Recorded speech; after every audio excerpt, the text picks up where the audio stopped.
Hello everyone, this is Satyawan and welcome to English with Satyam. हम लोग English में model पढ़ रहे हैं। मॉडल में हमने ना लास्ट वीडियो में नीड के बारे में पढ़ा था। अब डेयर है, उसके बाद मैं आपको कुछ छोटी छोटी 2-3 बातें बता रहा हूँ। देखो, नीड हमने पढ़ लिया, डेयर उसके बाद, और एक यूज टू। अब ध्यान रखना, ये तीनों के तीनों है ना, ये सेमी मॉडल कहलाते हैं। सेमी का मतलब इसमें मॉडल का मतलब एट्रीब्यूट है ही, और इसके अलावा भी उसमें कुछ है। जैसे ये दोनों क्या है, मॉडल है तो इसका मतलब हेल्पिंग वर्ब भी है, और ये मेन वर्ब का भी काम करती हैं। ठीक है। यूज टू क्या है, मॉडल तो है ही है, मॉडल है तो क्या करेगा, हेल्पिंग वर्ब का काम, और ये एडजेक्टिव वर्ब का भी काम करता है। तो ये हेल्पिंग वर्ब और एडजेक्टिव दो का काम करता है। इस वजह से ये तीनों क्या है, सेमी मॉडल। हमने नीड के बारे में पढ़ा था। अब डेयर के बारे में वही है, कुछ भी फर्क नहीं है। नीड और डेयर दोनों एकदम सेम है। ये भी मेन वर्ब है, हेल्पिंग वर्ब है, ये भी मेन वर्ब और हेल्पिंग वर्ब है। दोनों का यूज नेगेटिव सेंटेंस में या इंटरोगेटिव में होता है, तब तो हेल्पिंग वर्ब के तरीके से होता है, और अगर अफर्मेटिव सेंटेंस है तो सिर्फ मेन वर्ब के तरीके से। बाकी हमने डिटेल में नीड के बारे में बहुत पढ़ लिया है। आज हम पढ़ते हैं यूज टू के बारे में। फिर भी आपको लग रहा है कि डेयर के बारे में वीडियो होना चाहिए, तो एक बार मेरे को बता देना, मैं उस पर भी मतलब पढ़ा दूँगा। ठीक है। यूज टू दिख रहा है, ठीक है। अब देखो, यूज टू का मतलब होता है किसी चीज़ की आदत होना। ठीक है। अब इसके हमने दो मतलब पढ़े कि एक तो ये मॉडल का काम करेगा, तो क्या काम करेगा, हेल्पिंग वर्ब बनेगा, और एक ये एडजेक्टिव का काम करेगा। कब मॉडल का काम करेगा, कब हेल्पिंग वर्ब का काम करेगा, कैसे पहचानेंगे कि ये मॉडल है कि हेल्पिंग वर्ब है। तो मॉडल है तो कैसे फंक्शन करेगा, एडजेक्टिव है तो कैसे फंक्शन करेगा, ये सब बातें हम पढ़ेंगे। ठीक है। देखो, एक छोटा सा एग्जांपल लिखता हूँ। Rohit used to read books.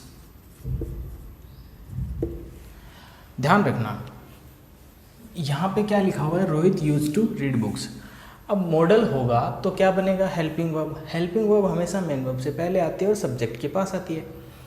तो जब ये हेल्पिंग वर्ब होगा तो ये सब्जेक्ट के पास आएगा, और तो मॉडल होगा, हेल्पिंग वर्ब होगा, तो इसके बाद जो वर्ब की कौन सी फॉर्म आएगी, बेस फॉर्म। और ध्यान रखना, ये पास्ट की हैबिट्स को बताने के लिए यूज किया जाता है। किसकी, पास्ट हैबिट्स। पास्ट की जो ऐसे एक्शन जो हैबिचुअल है, मतलब पास्ट में कोई किसी को आदत थी, वो अब नहीं है, पहले थी, तो उसको बताने के लिए किसका यूज किया जाता है, यूज टू मॉडल का। यानी ये जब हेल्पिंग वर्ब होगा तो पास्ट की हैबिट्स को बताएगा। तो इस सेंटेंस का मतलब हो गया, रोहित जो है ना, उसको बुक्स पढ़ने की आदत थी, बुक्स पढ़ने की उसको आदत थी, वो बुक्स पढ़ने का मतलब यूज टू था। ठीक है। तो ये पास्ट की रेगुलर मतलब फ्रिक्वेंटली वो काम करता ही रहता था। आज पढ़ी मतलब पास्ट में एक दो दिन छोड़ के पढ़ता रहता था। ठीक है। तो यूज टू जब हेल्पिंग वर्ब होगा तो किसका काम क्या बताएगा, पास्ट की हैबिट्स।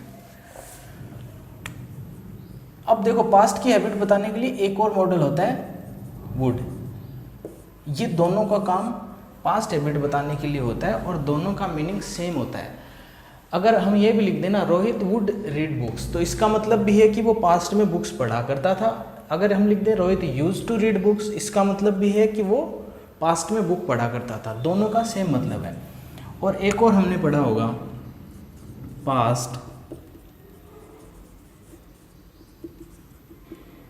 Past indefinite tense. ठीक है।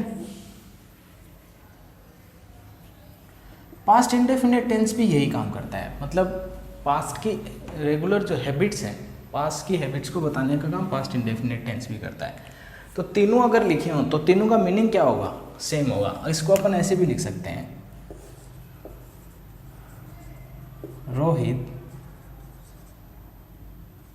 रीड की तो तीनों फॉर्म सेम होती है, बुक्स। अब देखो, ये प्रेजेंट इंडेफिनिट मत समझ लेना, प्रेजेंट होता तो ऐसा लगता है, इसके बाद सिंगुलर होती। तो इन तीनों का मतलब क्या है, सेम ही है कि पास्ट की कोई आदत को बताया जा रहा है। ठीक है। चलो कुछ एग्जांपल और लिखो। अगर मैं बोलूँ कि मैं उनकी मदद किया करता था, अब नहीं करता, तो क्या करेंगे, आई यूज टू हेल्प देम, या फिर आई वुड हेल्प देम, या फिर आई हेल्प देम। ठीक है, तीनों का मतलब क्या है, पास्ट की हैबिट है और तीनों का मतलब सेम है। गांधी जी रोज़ सुबह चरखा चलाया करते थे उठते ही, अगर उनकी ये आदत थी तो लिख सकते हैं ना, गांधी जी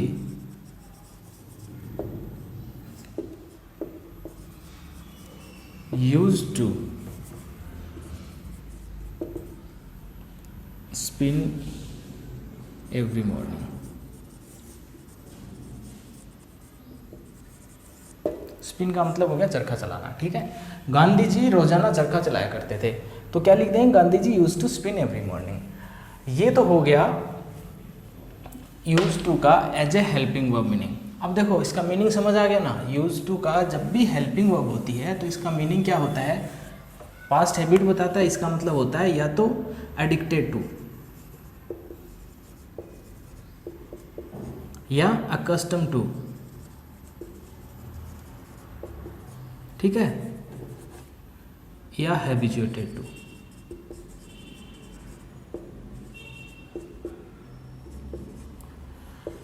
जब भी ये हेल्पिंग वर्ब होता है तो इसका मीनिंग होता है एडिक्टेड टू या फिर अकस्टम टू या हैबिचुएटेड टू, मतलब ये इस चीज़ की किसी को आदत थी, अब नहीं है, ये सिर्फ पास्ट के लिए। ठीक है, तो इस सेंटेंस को अपन ऐसे भी लिख सकते हैं, Rohit to use to read books था ना,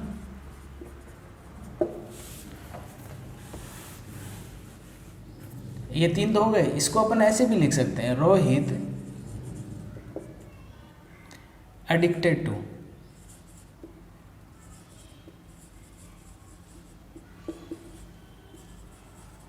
रीड बुक्स।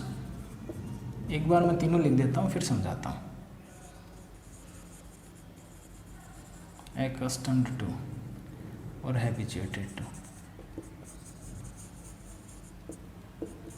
अब ध्यान रखना, एडिक्टेड जो है ना, वो जब कोई नेगेटिव सेंटेंस होगा ना, जैसे मान लो उसको झूठ बोलने की आदत थी, तो हम लिख सकते हैं Rohit addicted to tell lies, या उसको वाइन पीने की आदत थी, तो मतलब नेगेटिव थिंग्स होगी ना, तो ये तब होगा जब सिर्फ नेगेटिव थिंग्स होंगी, है ना, झूठ बोलने की आदत थी, मार पिटाई करने की आदत थी, तो नशा करने की आदत थी, तो एडिक्टेड टू। बाकी एक्स्टम टू और हैबिचुएटेड टू जब अच्छी बातों के लिए यूज करना होगा तब। ठीक है, जैसे उसको बुक पढ़ने की आदत थी तो Rohit accustom to read books, Rohit habituated to read books, पर एडिक्टेड नहीं लिखना। ठीक है, एडिक्टेड सिर्फ नेगेटिव थिंग्स के लिए,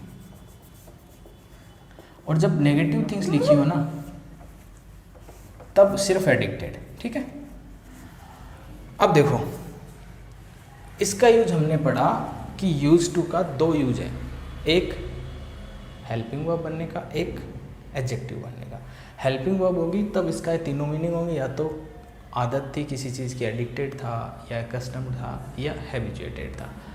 और कैसे कैसे, पास्ट की, सिर्फ पास्ट की। ठीक है, अब ये एडजेक्टिव होगा तो हम कैसे पहचानेंगे कि इस पर्टिकुलर सेंटेंस में यूज टू है वो एडजेक्टिव का काम कर रहा है, इसकी पहचान कैसे होगी। देखो,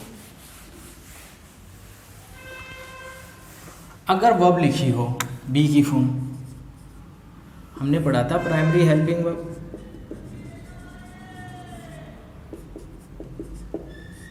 प्राइमरी हेल्पिंग वर्ब पढ़ी थी, बी की फॉर्म, हैव की फॉर्म और डू की फॉर्म। अगर ये वर्ब हों, इनकी इज, एम, आर, देखो पूरे मतलब ग्रामर में चलता ही रहेगा ये, इज, एम, आर, ये फर्स्ट फॉर्म होती है, वाज, वर सेकंड फॉर्म होती है, और बीन क्या होती है इसकी थर्ड फॉर्म। ऐसे ही है जब इसकी फर्स्ट फॉर्म होती है, हैड सेकंड फॉर्म होती है, और हैड ही थर्ड फॉर्म होती है। डू की, डू और डज फर्स्ट फॉर्म होती है, डिड सेकंड फॉर्म होती है, और डन थर्ड फॉर्म होती है। ठीक है, जब ये मेन वर्ब का काम करें, मतलब कोई सेंटेंस में यूज टू और सब्जेक्ट के बीच में कोई इनमें से वर्ब आ जाए, ध्यान रखना, सब्जेक्ट और यूज टू के बीच में इनमें से कोई वर्ब आ जाए तो यूज टू मैन वर्ब तो बनेगा नहीं, ठीक है। अगर ये हेल्पिंग वर्ब होगी इज, एम, आर, वाज, वर, ठीक है, तो इसके बाद या तो पैसिव बनेगा तो वर्ब की थर्ड फॉर्म आएगी या वर्ब की आईएनजी फॉर्म आएगी जो कि मैन वर्ब होगी। और हमें पता है कि यूज टू मैन वर्ब नहीं होता, यूज टू क्या होता है, सिर्फ हेल्पिंग वर्ब या एडजेक्टिव। तो इसका मतलब यहाँ पे मैन वर्ब लिख दी गई होगी पहले से, तो इसको क्या मान लेंगे, एडजेक्टिव। बात समझ आई कि पहचानेंगे कैसे कि पर्टिकुलर सेंटेंस में यूज टू है वो एडजेक्टिव है, कैसे पहचानेंगे। जब यूज टू और सब्जेक्ट के बीच में कोई दूसरी वर्ब लिख दी गई होगी तो हम पहचान लेंगे यूज टू यहाँ पे क्या है, एडजेक्टिव का काम कर रहा है। अब देखो एक दो एग्जांपल से समझाता हूँ इस बात को।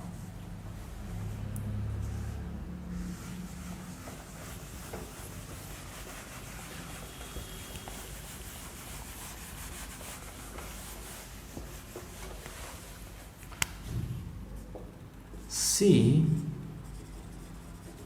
used to help others। अब देखो ये सी हमारा क्या है, सब्जेक्ट, यूज टू इसके सब्जेक्ट के जस्ट बाद आया, तो ये क्या है यहाँ पे, हेल्पिंग वर्ब। हेल्पिंग वर्ब है तो मॉडल हो गया, मॉडल हो गया तो इसके बाद कौन सी वर्ब की फॉर्म आएगी, वर्ब की बेस फॉर्म, ठीक है। और ये मॉडल हो गया, हेल्पिंग वर्ब हो गया, तो ये क्या बता रहा है, पास्ट की आदत को बता रहा है कि उसकी आदत थी कि वो दूसरों की मदद किया करती थी। सी यूज टू या सी अकस्टम्ड टू या सी हैबिचुएटेड टू हेल्प अदर्स, ठीक है, सबका मीनिंग सेम है। और इसकी जगह वुड भी लिख सकते हैं, सी वुड हेल्प अदर्स, तब भी ये सेम ही मीनिंग है। या पास्ट इंडेफिनिट टेंस भी लिख सकते हैं, ये बात हमने पढ़ ली। अब देखो अगर मैं इस सेंटेंस को ऐसे लिखता हूँ, she is use to help others, या she was use to help others, या she has been used to help others। एक और लिख लो, या 2 3 4 5 लिख रहा है, okay. she will be used to help others. अब देखो ध्यान से, हमने लिखा जो मॉडल है अगर वो डायरेक्ट सब्जेक्ट के बाद यूज टू आया तो क्या होगा, मॉडल का काम करेगा। अब देखो यूज टू से पहले यहाँ पे हमने बी की फॉर्म लिखी हुई है, इज और वाज, यहाँ पे हैज की फॉर्म लिखी है और यहाँ पे एक और मॉडल विल लिखा हुआ है जो हमें फ्यूचर इंडेफिनिट टेंस में यूज करना होता है। पता है हमको ये बात, नहीं पता है ध्यान रखना, विल और शैल का यूज फ्यूचर टेंस के लिए होता है, ठीक है। जब हमें पता चल गया कि इससे पहले कोई वर्ब लिखी हुई है तो यहाँ पे देखो use to use to use to और यूज टू, ये मैन वर्ब तो बनती नहीं है, ठीक है। इसके बाद अगर मैन वर्ब आएगी तो या तो वो आईएनजी फॉर्म में आएगी या पैसिव होगा तो वर्ब की थर्ड फॉर्म आएगी, पर यूज टू तो मैन वर्ब होती नहीं है। तो ये जो हेल्पिंग वर्ब है ना, यही यहाँ पे क्या है, मैन वर्ब है। मतलब हेल्पिंग वर्ब क्या, इज, यहाँ पे वाज मैन वर्ब है, यहाँ पे हैज़ बीन मैन वर्ब है, यहाँ पे विल बी मैन वर्ब है, ठीक है। बी विल जो है मॉडल है, बी मैन वर्ब है, हैज़ जो है ये हेल्पिंग वर्ब है, बीन जो है मैन वर्ब है। अब देखो अगर ये मैन वर्ब है ना तो ये एडजेक्टिव का काम कर रहा है यहाँ पे।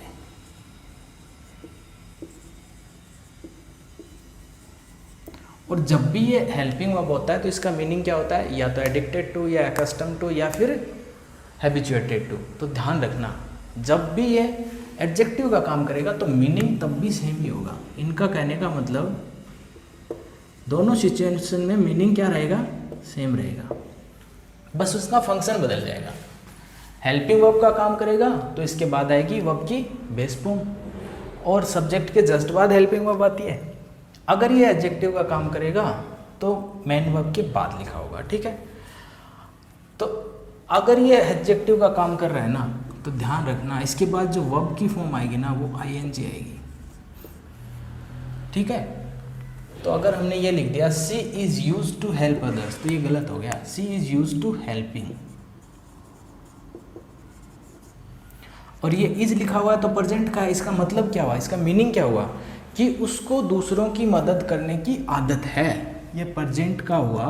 अगर मैं लिख दूँ she was use to help others, तो ये हेल्प तो गलत हो गया क्योंकि इसके बाद आनी है वर्ब की आईएनजी फॉर्म।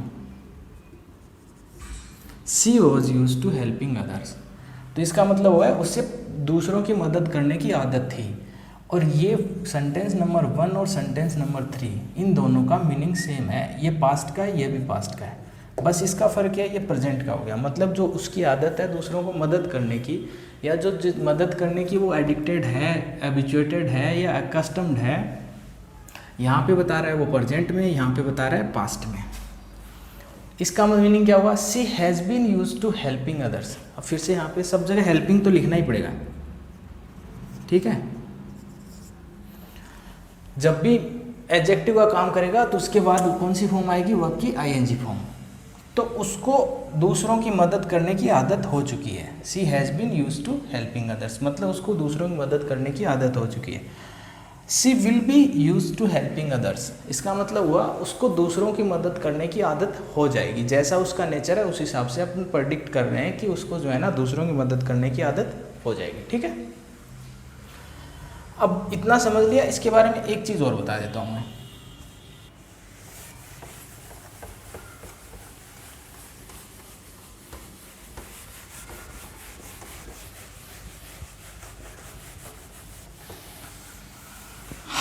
अभी तक हमने पढ़ा, मैं एक बार रिवाइज कर देता हूँ यूज टू के बारे में। यूज टू का 2 काम पढ़ा हमने, एक तो हेल्पिंग वर्ब, हेल्पिंग वर्ब होगा तो क्या काम होगा, मॉडल का, मॉडल का काम होगा तो उसके बाद वर्ब की कौन सी फॉर्म, बेस फॉर्म। और इसका मीनिंग क्या हो जाएगा कि पुरानी, मतलब पास्ट की आदत है, ठीक है। फिर इसका काम होगा एडजेक्टिव का। जब एडजेक्टिव का काम होगा तो ज़रूरी नहीं है पास्ट में ही हो, वो प्रेजेंट का भी हो सकता है, फ्यूचर का भी हो सकता है, और पास्ट की भी आदतें हो सकती है। अगर मेन वर्ब है उसके अकॉर्डिंग हम पहचान लेंगे कि ये आदत पास्ट की है कि प्रेजेंट की है कि फ्यूचर की है, ठीक है। अब देखो यूएसई अगर आपने पढ़ा होगा, बहुत सबको मेरे को लगता है बहुत बेसिक सी बात है, यूज करना, किसी भी चीज़ को यूज करना मतलब काम में लेना, उपयोग में लेना। तो ये एक वर्ब भी होती है, होती कि नहीं होती, use. I am using marker, I am using white board, तो ये क्या है, यूज जो यहाँ पे क्या है, I am using marker, A marker, A black, ठीक है। अब यहाँ पे ये कौन सा टेंस है, प्रेजेंट कॉन्टिन्यूअस टेंस, ये हमारी एम हेल्पिंग वर्ब हो गई, ये हमारी मेन वर्ब हो गई। तो यूज, यूएसई, ये मेन वर्ब भी होती है, ध्यान रखना। जब ये मेन वर्ब होती है तो इसकी तीनों फॉर्म होगी, यूज, यूज्ड, यूज्ड, मतलब यूएसईडी, इसकी सेकंड फॉर्म भी होगी, और यूज्ड इसकी थर्ड फॉर्म भी होगी, V2 भी होगी, और वर्ब की थर्ड फॉर्म भी होगी। तो यूज जब मेन वर्ब होगी तो ये कंफ्यूज कर देगी, हमें पता ही नहीं चलेगा कि इसको कहने का मतलब ये मॉडल का काम कर, मॉडल है कि वर्ब, मेन वर्ब है, ठीक है। उसको कैसे पहचानेंगे, ठीक है। देखो जब ये मेन वर्ब होगी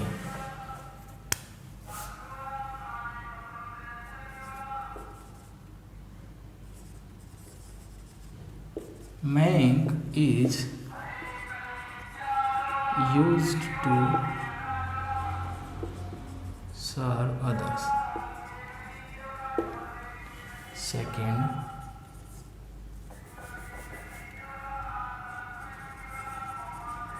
Mank used to serving others, ठीक है। Third, this marker is used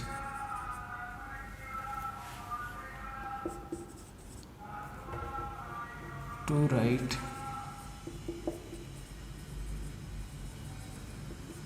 white board, by him. देखो 3 सेंटेंस लिखे हैं मैंने, तीनों को एक बार पढ़ के सुनाते हैं। Monk is use to serve others, monk use to serving others, monk this marker is use to write on white board by him. अब देखो ये बात हमने पढ़ ली है कि ये हमारा सब्जेक्ट हो गया। जब सब्जेक्ट और यूज टू के बीच में कोई वर्ब आ जाए तो ये मेन वर्ब हो गई और ये एडजेक्टिव का काम हो गया। जब ये एडजेक्टिव है तो इसका मतलब हो गया कि उसको दूसरों की हेल्प करने की, उनको मदद करने की। सर्व का मतलब वही होता है, ठीक है, सेवा करना। उसको दूसरों की मतलब सहायता, सेवा जो भी बोलो, करने की आदत है, प्रेजेंट का हो गया, ठीक है, प्रेजेंट की आदत है ये, ठीक है। अगर मैं सीधा इसको यूज टू को मॉडल बना के हेल्पिंग बना के लिख दूँ तो ये सर्विंग तो इसके बाद गलत आ गया। जब ये मॉडल हो गया, ठीक है, तो इसके बाद कौन सी आएगी, वर्ब की बेस फॉर्म, तो ये गलत हो गया। इसके बाद लिखो सर्व। और जब ये एडजेक्टिव हो गया तो इसके बाद लिखो सर्विंग। ये बात समझ आई? मतलब अगर ये एडजेक्टिव है तो इसके बाद वर्ब की आईएनजी फॉर्म, अगर ये मॉडल है तो इसके बाद वर्ब की बेस फॉर्म। और ये पास्ट की हैबिट हो गई, ये प्रेजेंट की हैबिट हो गई। अब देखो थर्ड सेंटेंस लिखा मैंने, this marker is use to write on white board. अब देखो ये तो हमारी मेन वर्ब हो गई, उसी हिसाब से पढ़ देखें तो यूज टू हमारा मॉडल हो गया, तो ये राइट की जगह तो राइटिंग होना चाहिए, ठीक है। लग रहा होगा ना कि ये यहाँ पे जैसे सर्व की जगह सर्विंग लिखा तो यहाँ पे राइटिंग होना चाहिए। बट ध्यान से देखो उस सेंटेंस में और इस सेंटेंस में बहुत फर्क है। हमने पढ़ा था एक्टिव और पैसिव। हर बार जब भी आएगा मैं बताता रहूँगा, जब भी हमारा सब्जेक्ट डूअर होगा और जब भी हमारा सब्जेक्ट नॉन डूअर होगा तो एक्टिव कब होगा, जब सब्जेक्ट डूअर होगा। पैसिव कब होगा, सब्जेक्ट नॉन डूअर होगा। अब देखो monk is use to serving others, क्या सर्व करने का काम मैंक कर सकता है? बिल्कुल कर सकता है, तो ये हमारा डूअर हो गया। और ये सेंटेंस क्या हो गया, एक्टिव हो गया। मैंक यूज टू सर्व अदर्स, ये भी मैंक सर्व करने का काम कर सकता है, ये भी हमारा सेंटेंस क्या हो गया, एक्टिव हो गया। अब देखो this marker is use to write on white board by him, ये जो राइट करने का काम है क्या मार्कर खुद कर लेगा?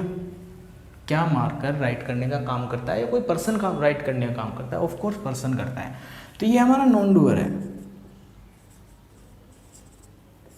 नॉन डूअर है तो ये क्या हो गया, पैसिव हो गया।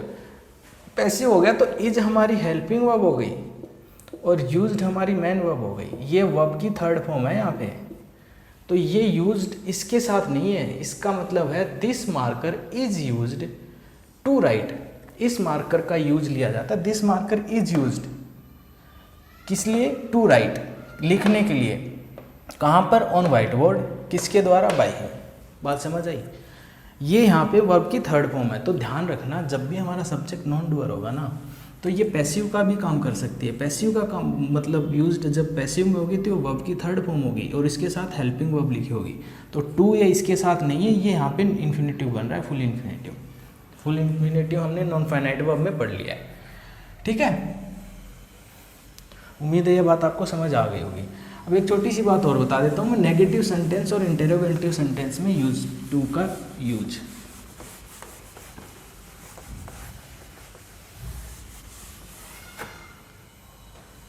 नेगेटिव में क्या यूज होगा, नोट का यूज होगा। और इंटरोगेटिव में क्या होगा, जो हेल्पिंग वर्ब होती है वो कहाँ आएगी, शुरुआत में, स्टार्टिंग में। अब इनकी पोजीशन कैसे होती है वो ध्यान से देखना। अगर मैं सेंटेंस लिखूं, यही sentence, monk is use to serving other, अगर मैं इसको नेगेटिव बनाया, इस यूज टू को मॉडल की तरह लिखूं, मैंक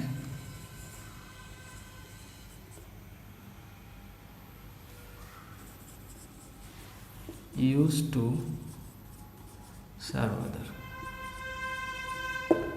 उसको दूसरों को सर्व करने की आदत थी, ठीक है। पास्ट इंडेफिनिट टेंस मतलब पास्ट इंडेफिनिट, पास्ट की आदत थी। और ये हमारा मॉडल हो गया, मॉडल हेल्पिंग वर्ब, और ये हमारी मेन वर्ब हो गई जो बेस फॉर्म में है, ठीक है।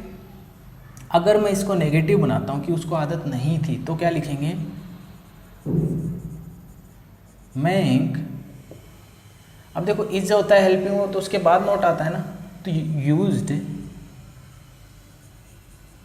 नोट की पोजीशन हमेशा टू और इसके बीच में होती है, याद रखना ये बात, बस इसीलिए बताना पड़ रहा है, अदरवाइज तो सिंपल ही होता है। नोट की पोजीशन कहाँ होती है, यूज्ड और टू के बीच में, used not to serve others, ठीक है।